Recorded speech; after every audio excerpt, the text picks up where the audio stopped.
The village of San Andres, nestled deep within the Philippine countryside, thrived on simplicity and routine. The villagers, mostly farmers, worked their fields from dawn to dusk, their lives intertwined with the rhythm of nature.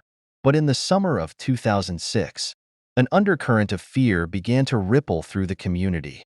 Whispers of a dark figure, the Mananabas, spread like wildfire.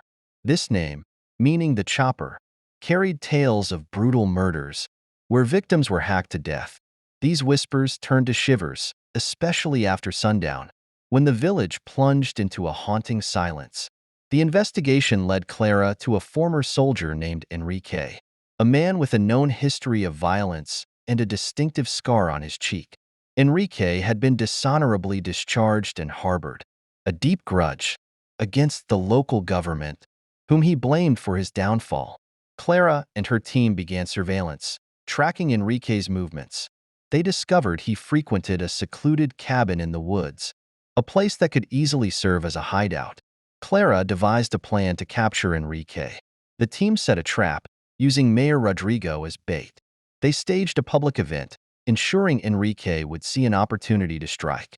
Hidden in the crowd were undercover officers, ready to apprehend him. As night fell, the tension was palpable. Clara watched from a concealed position, her eyes scanning the crowd for any sign of the Mananabas. Under the cover of darkness, Enrique made his move.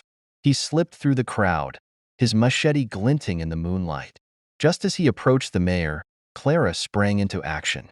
A chaotic struggle ensued, with Enrique fighting desperately to escape. The villagers watched in shock as the fight unfolded, their fear turning to anger. They were tired of living in terror and began to close in on Enrique, determined to see justice served. Despite his training, Enrique was overwhelmed by the sheer number of people. Clara managed to disarm him, but not before he inflicted a deep gash on her arm. Bleeding but resolute, she held Enrique at gunpoint, demanding he surrender. The Mananabas was finally captured, and the villagers erupted in relief and gratitude.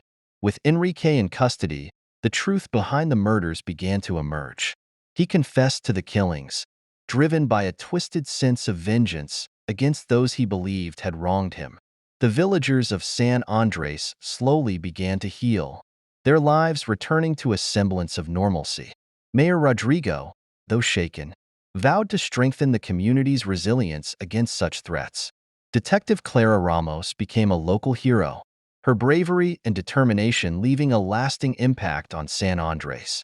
As she prepared to return to Manila, the villagers gathered to bid her farewell, their gratitude evident in their tearful eyes. Clara left knowing she had made a difference, but also aware that the scars of the Mananabas would linger in the hearts of the people for years to come.